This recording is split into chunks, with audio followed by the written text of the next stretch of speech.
Are we live? Yes. Okay. Hi, Internet. This is Andrew with Nights of the Drunk Watch, and you're here for Lit Lit. Audie is finishing her last page as we speak, so we will be ready to talk to you. But we are reading The Eye of the World, Book 1 of The Wheel of Time, which is going to be made into a major television series next year, and it is one of the many series hailed as the next Game of Thrones. So we are going to be the judge of that.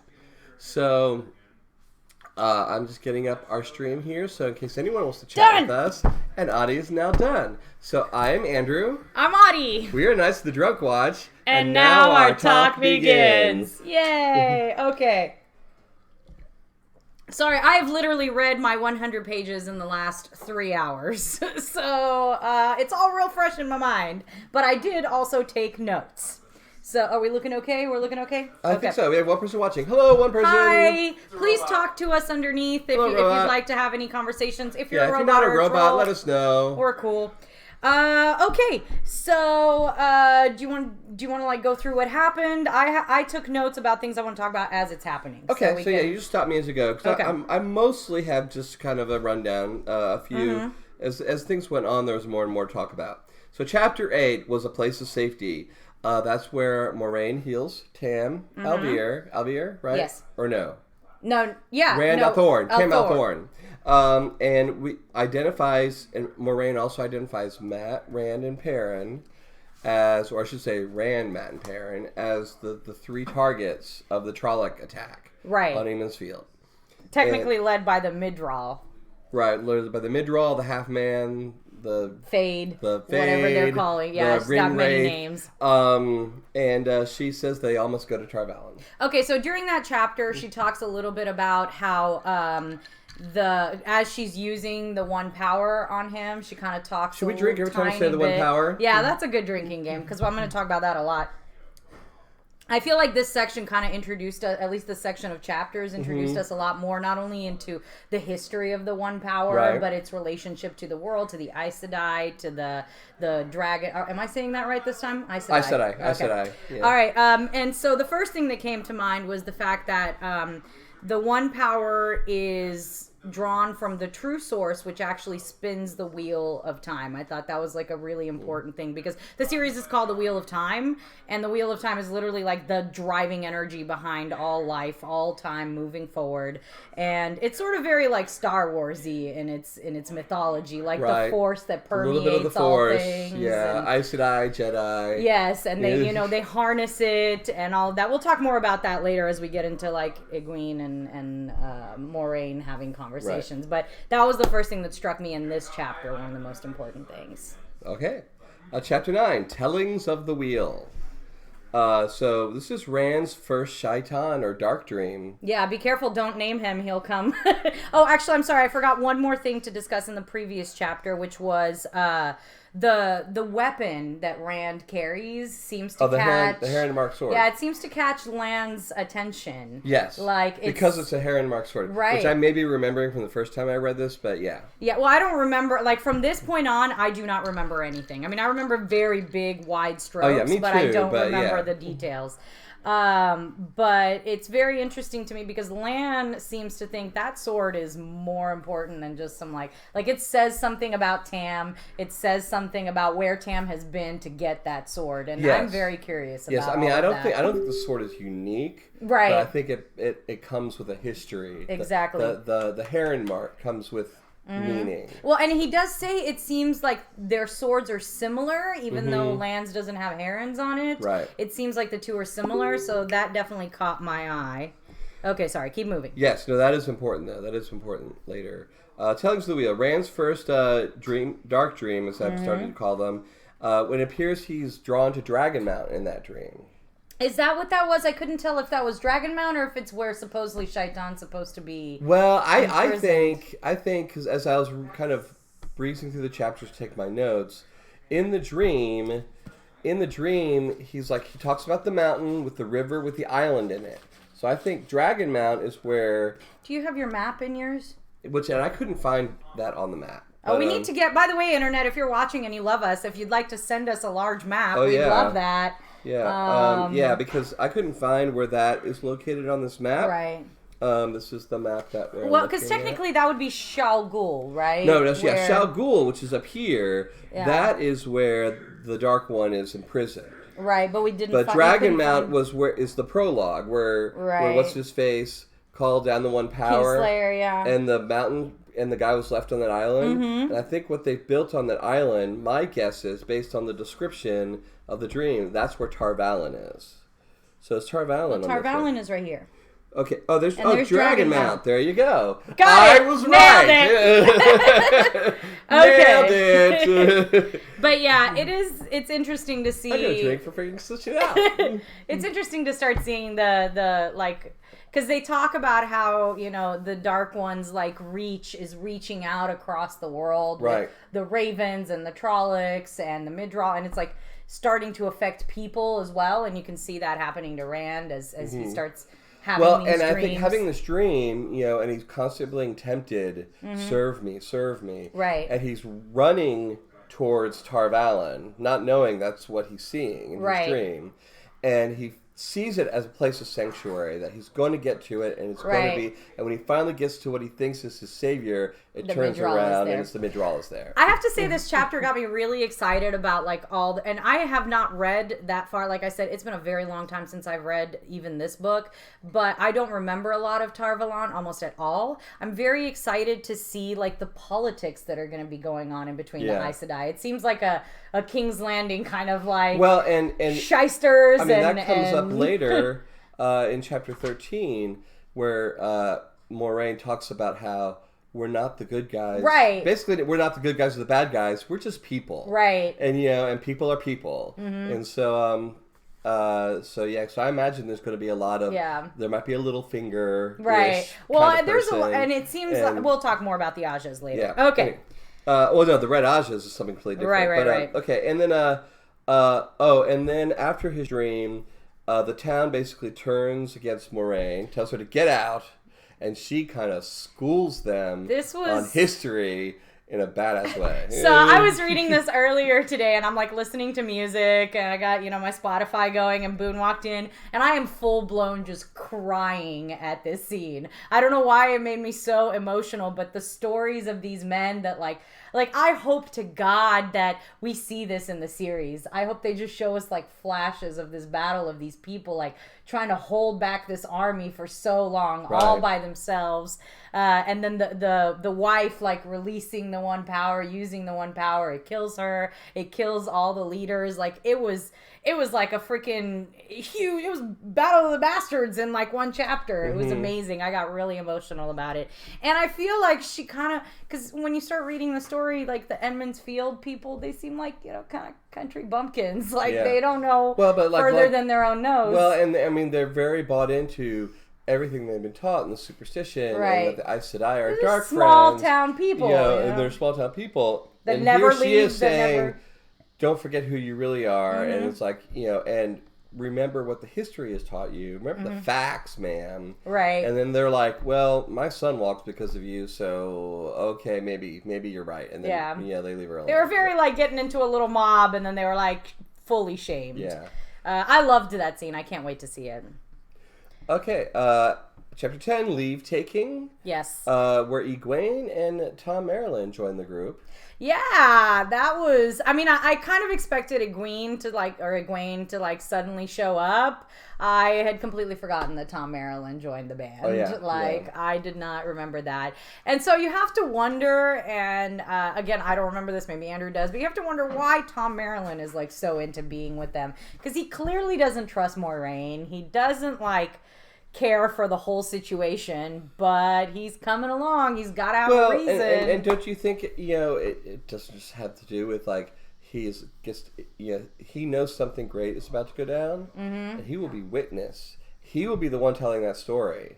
Yeah, that'll make him like superstar Gleeman. He is Robert Jordan. Like he's taking notes along the way. It's like all the Gleemen who tell the stories of this event will come from him telling the story. Right. If he could be there when it happens. He's the OG. Yeah, I get that.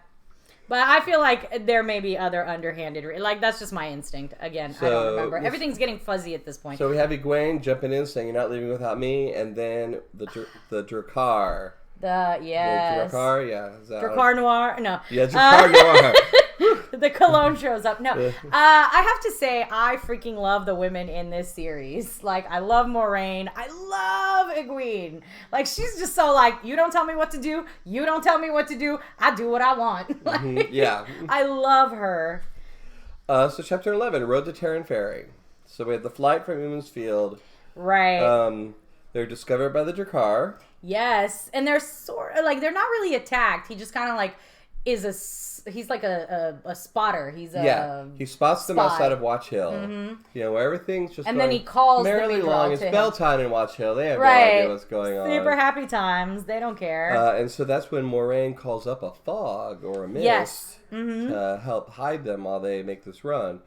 And things move pretty quickly. Then we go to chapter 12, which is across the Terran. Yes. Yes. And that they get to Terran's Ferry, and they rouse the ferryman and pay him a shit ton of money to get his ass out of bed and get his dudes and get across the river. And then Moraine kind of crushes the thing. Yeah, she does. He gets a shit ton more money. I mean, that guy is going to be fine. I have to say, like, the Moraine Lan, like, duo, man, they are like some kind of elite task force. Like, they are on it. He's the muscle, she's the brains. But he's so good at what he does, and he's so overprotective of But, I mean, Moraine. I love how they go through this, and Lan is just throwing money at him. And still they're like, did you crash his... Right? What are you going to do? It's like, he's going to buy another freaking boat with all the money that they give him. But, exactly. And I love her little ruse as well of, like, sending the fog downriver. Down the river. So, to basically distract. That fog is trying to hide them, so I'll follow the fog. Yes. They miss the Drakkar. And then, I don't know if this is the exact same chapter, but we find out that they actually came to Edmund's Field this way, and Lan had, like, a little, like, stop for them to hide out in, already ready to go. Like, he didn't make it, but he found it ahead of time, and he knew it was there. That thing has been there for a long time. I just question whether they don't always have like spots around. That wasn't necessarily prepared. Maybe it was prepared on their way, but it might have been just something that the last time they went through that they could set it up with non-perishable stuff. But this is also where we learn about Egwene's potential. Yes, I did. I have that one written, Egwene and the One Power. It's really interesting. Yep, it's really interesting because it seems like Moraine is saying not everybody can do what you do. Like, there are people that will spend a long time studying just to be able to get to the point where you're already ready for honors classes. Exactly. And she's like a natural, she's got the power. And we get a lot of explanation about the male half, the female half. And I do remember this, and I've always loved this description of the male half of the True Source, like a water with a thick oily film. The oil's been tainted. So if you try to touch the male power, you become tainted because you have to go through that oily... Right. And then that sort of leads us into, like, the idea of the dragon reborn, and how any man who says they can use the power is instantly dangerous because it will drive them mad. There is no other option. So I'm very excited to see where that heads. So I imagine there has to be a cure for that. I think the only cure is to defeat Shaitan, because he's the one that put... the disease on there. But there must be, it's not been talked about yet, but there's got to be a way to deal with that, because this is a 14-book series. So, it's a long time for one person to, like, become the Dragon Reborn and go bonkers. So, all right, so chapter 13, Choices. And this is where I took a lot of notes. This had a lot of stuff went on choices. Okay. So we have the week's journey to Barlon. Yes. The boys are Barlon. Yeah, the boys are learning how to fight. They learn how to fight. Slightly. This is still very Lord of the Rings. They're pretty crack shots with the arrow. Yes, but that's what they do in Edmund's Field. Yes. They hunt. Yeah, they all pretty much had that down, and even Rand has some skills that his father had taught him that. With the void and the... I think that really, like, shot up in my brain because the way that Moraine was trying to teach Egwene to use the One Power is the way that Tam taught Rand to clear his mind and think of only one thing. But Rand was not new to that concept. Right. His father had already taught him. Yes, so that once again makes you question, what does Tam know? how does he... Well, we know Tam went out into the world. Right. And he was part of this great battle. He wasn't just a farmer. Right. So Moraine and Egwene have secret talks, which also introduces the idea that someone else in Eamon's Field had a little more touch with the One Power than expected, than just Egwene. But nope, her path is different. Don't ask me. Don't ask me. Her path is different. And then Rand goes in there sneaking, listening to them. Right, Rand gets all sneaky. And Rand and Egwene are at odds about what the future is. Yeah, that's because he's trying to control her. Well, okay? I mean, Stop trying to control her. But yeah, I mean, I don't know where it's going to lead, but it's also typical romance. Yeah, you create a tension between them because he's old fashioned and she's like, get with it, the world has changed, and I think that's why I love this series so much, especially so far. Like when you read, especially Game of Thrones, and there's gonna be a lot of comparison, but in Game of Thrones, it's still like, yes, women are finding ways around being subjugated. There is no subjugation in this world. Right. There is no women are lesser than men. In fact, in a lot of ways, women are revered more than men. And yet still, Rand is like, you need to go home. Braid your hair and be my wife. Be my wife. Or be the wisdom of our town. Don't go somewhere else, Like, that is not her. Just like Arya said, that's not me. So anyway, Matt and Perrin, Matt especially, still not up to speed on how urgent the situation is. He is not. He's very Pippin in this. He's like, I want my mushrooms and where's second breakfast? Oh, we haven't seen him for 2 days. I guess we can go home now. Where's second breakfast? But this whole scene is very Fellowship of the Ring. Yes. It's very like, Boromir teaches them how to use their weapons and all that. We are also introduced to the idea, at the end of the chapter, we're introduced to the idea of the Children of the Light, who are basically witch hunters, really. Yeah, they're like basically. They oppose anything magical, period. Well, they oppose anything that could be dark, and the Aes Sedai have been branded as dark. Right. So if anyone's Aes Sedai, they're the Spanish Inquisition. Yes. The Spanish Inquisition. The only magic, it's not that they oppose magic. It's like only their brand of magic is good. Oh, I didn't quite realize that they had magical powers. I thought they were like mostly like an army. Well, no, because I think that the Children of the Light, which means that anyone who is connected to the dark, a dark friend. Right. That's why I call them witch hunters. It's like, look, you touched the One Power. You must be a future Aes Sedai. It makes you dark friend, string you up. Right. So, very Inquisition type stuff. And this is where we get the prophecies of the dragon. Yes. And the sword that cannot be touched, which is in the Stone of Tyr. Which will fall once the sword is touched, so everybody seems very confused about this prophecy, especially Rand. Right. He's like, wait. I think it's pretty clear. First of all, it's very Arthurian. Okay. Like the sword in the stone. But we don't even know if it's an actual sword. Yeah, like, it could literally be anything. But of course they're saying, well, if the dragon can't get near it, but I mean, basically what it's saying is like the dragon, whoever the dragon is going to get in there without people knowing he's the dragon. Right. Basically. Yeah. Yeah, that's the thing that they're not comprehending. It's like with this Logain, which we learn his name later. Yes. Logain, I guess, is making his way. He's marching. He's got thousands of followers. He's going to break in and touch that sword. Mm-hmm. Obviously, they're not going to. They're going to do their best not to let that happen. Well, and apparently it hasn't fallen since the breaking of the world. I thought that was really cool. It was the first fortress. That this was the first, so the world was broken, basically apocalypse everywhere. And then some people got together and were like, well, we got to start somewhere. And they started at the Tear or the Tier. I'm not sure how they... I'm saying Tier. I thought it was Tear. Well, yeah, maybe. I don't know. Whatever. But it could be either. It's the English language. It's probably in the back of the book. Yeah, it probably is. But yeah, that's our first insight into like prophecies of the dragon being reborn, which I'm super excited about because I love prophecies and theorizing about them. And then I think this is the chapter where we get our first mention of the Great Hunt of the Horn. Yeah, it is Tier. Okay, cool. Tier. So yes, but that has been mentioned at least once before. Oh, I hadn't the idea that this is an old story. Right. So the fact that the second book is going to be like it's probably going to be like it's time for it to happen again. Right. Yeah. Well, and it does seem like the Great Hunt of the Horn is like a precursor to the dragons returning. Right. That's like Which part is of book it. 3. Which is book 3. So quick. What happens in the rest of the 14 Yeah, books? and then we go on for 11 more books. Okay, chapter 14. Yes, let's Stag get and the through it. Lion. So first thing I met, who is I'm sorry, Stag and the Lion. Okay, sorry. right? Lannisters and Oh, Baratheons. yeah, it's like over there, right there, right. So first of all, who's Mim? Yeah. Who's Mim? Very mysterious. Min. And is it that girl? What? Min with an N. Min? Oh, Min. Yeah, Min. Min. Yeah, and I'm guessing it's a girl, but it seems like Moraine is like has some kind of.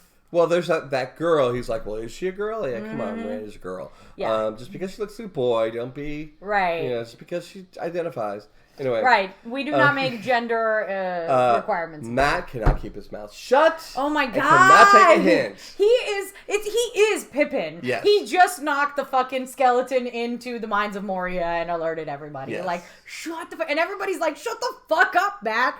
Like, And, he does not get the seriousness of the Lan situation does at give all. them a lesson about how to trust people and how people will not trust you. I mean, we And have to recognize remember that. these are essentially kids. Yes, they're like kids 16 from a they're place like, where nothing bad really happens. yeah, they live in like the comfortable suburbia. So they're yeah, no, sorry. So anyway, that's where we do learn that Logain is the false dragon that's running around. I guess his name will be important later. And then Rand has his second Dark One dream. Yeah, that was what I was like scrambling to finish right now. And I would say that dream is in Shal Ghul. Yes. I mean that's the first dream where he comes like face to face with Balsamon or whatever the many names we can call him. Yeah, the many names. the Shaitan, Dark One, Balsamon, blah, blah, blah. with Voldemort. Sauron. Right. But he like comes face to face with him, and Shaitan And is actually, go ahead. rereading this chapter. I'm gonna have to go back and read it because I skimmed. I mean, rereading it for me because I read the book, but I remember Right. I remember the description of the Dark One. Yeah, we do not have a casting yet for Shaitan. Yeah, but the idea that his eyes and his mouth are just aflame. And I love the fact that... I can't wait to see how they do with it. I love the description of his cloak is the color of dried blood. Yes. And it's very cool. And the conversation that they have is very prophetic. And well, it's also it just gives us the history. He basically says how he got the world to turn against the Aes Sedai. And not just that, but how he is now working towards taking back the world. And he's never actually been bound.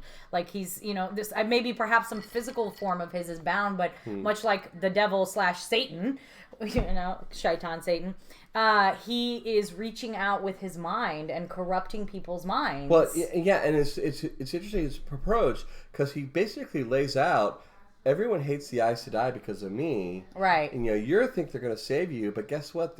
They're going to screw with you anyway. So basically, he says, "I lied to everyone, but here's the truth." Well, it's like, well, wait a minute. It's like he plants the seeds of doubt into Rand's mind, specifically about his mother and his father.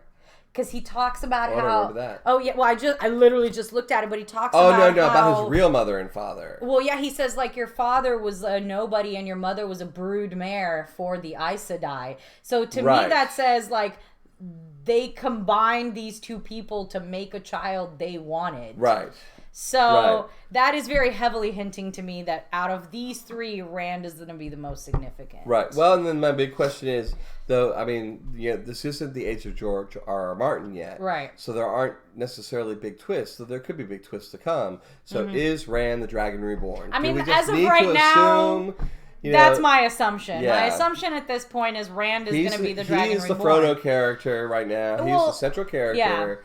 Yeah, even though there's important characters around him. But the stuff that comes along with that is so insane. Like, is he going to be able to wield the one power? Is he going to be able to deal with the madness and the taint? Can he do it without going mad? Or and what is he going to do once they find out who or what he is at Tar Valon? I mean, what are the Red Aja going to do? Because their whole purpose is to kill anybody who touches the true source. It wasn't kill them. There was a word for it. Tame them. Tame them. I felt like it was like snip snip. Yeah, they just cut their balls, their metaphorical balls or whatever. Things are ramping up. It's no longer we're just traveling, we're starting to learn. And I also like over this whole thing how they were able to Robert Jordan was able to give each little place they stopped a different personality. Like, Right. everybody in Terran Ferry was like a bunch of shiesty motherfuckers. And then in the other one, they were all still partying. And then, like, in Barlan, they're all, like, against Aes Sedai and besieged by the Children of the Light and all of Right. that. Yeah. So everybody seems to have a different personality. But yeah, no. So I think this is the interesting thing with the Red Aja going around and taming the men who touch the one power. I think the issue is because they're not the Dragon Reborn. So is the Dragon Reborn? Well, no, because the Red Aja's whole purpose is to stop another breaking of the world, and the idea is if the dragon is reborn, they will break the world again. Well, no, or is could they talk about the false dragons? So Right. they're going around and taming all these men who are false dragons. So I think that if the dragon is reborn, the first dragon was a big failure. I think there's got to be a sense that if it's done correctly, the Dragon Reborn will be a success. My personal guess, and this is not knowing anything else that comes in the future, is that I believe that there are factions within the Aes Sedai that want perhaps a Dragon Reborn to defeat Shaitan eventually, but that's a small faction. I think in general, the Aes Sedai oppose all men who can control that will the be true the blind. Source. They will never give them a chance to become evil, the Dragon but on the Reborn. wrong side of I mean, they're trying to stop yeah. another apocalypse. In all fairness, but they're possibly stopping the Savior from arriving as well. Also, we get a little bit of information about the battles that are going on in the south. It's very possible that a bunch of Aes Sedai just died in a battle against Logain. There's Trollocs pushing forward, so it looks like the forces are on the move, the dark forces. And I think one of the most important things that we learned in this whole 100 pages was for the first time we saw Moraine's true colors, and she was like, I will help you, but if you try to run away, I will kill you myself. Right, yeah. Like, if you think that, I'm going to let the Dark One have you, no, I will murder you myself if I have to. So excited to see Rosamund Pike in this part. So excited. Also, Internet, we have just had a new, we had Land cast this week. Oh. Yeah, Land has playing been Land? cast. He is, I have to look it up. While I do that, you tell us what our next reading assignment is. Okay, I think it's going to be a little bit. I'm going to cut just a little short. Okay. So we have chapter 15 to 20. I mean, chapter 15 through 19, up to chapter 20. Oh wow, these are getting longer. Chapters are getting longer. And it's like 20 starts just short of what we've been reading, but it goes past. So I'm just going to cut it off at 20. Oh, okay. So 15, 4 chapters, 15 through 19. Yes. Will be our what we'll be reading this week. Maybe Kate will catch up and she will join us again. Because we miss you, Kate. We want someone else. Oh, there he is. Daniel Henney has been cast as Land. Who's that? I don't know, but I think he's gonna be awesome. I'm excited to see that. Let's see, Daniel Henney. What has he been? This in? has been. I mean, there are a lot. It literally just happened. There are a 2 lot of days people ago. being cast in this show that I have never. But heard that's of. how it. Like I said, that's how. Oh wait. Well, why sure. am I Game of Thrones. I didn't hear about any of those people except for like 2. Oh, X-Men Origins Wolverine. Okay. Big Hero 6. He plays Tadashi. Well, that's the animated movie. Yeah, I haven't really seen him. He was in Revolution. I don't remember. I watched that show for a while.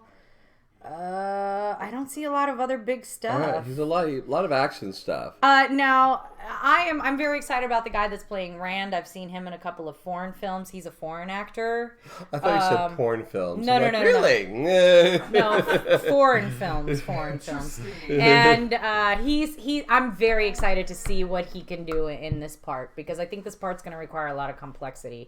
And I'm just excited to see everybody else. All right. That's it. Okay. So your assignment is... It's chapters 15 through 19. There you go. Only 4 chapters. It seems so tiny. This time. It's a little bit short of 100 rather than being a little bit over 100. Yeah, let's keep it a little short. So, all right, maybe we can get Kate to catch up. All right, and we thank the one robot for watching. Thanks, guys. Unless, of course, it's Zach's mom. Then hello, Zach's mom. Hi, Zach's mom. Also, join us later tonight if we are able to. We're going to be doing the Dark Crystal after talks at some point. And please follow us on Patreon. We just got a new Patreon subscriber. Thank you, Juan Carlos. Thank you, Juan Carlos. Also, check out Andy Reacts. He's a new reactor that I really like.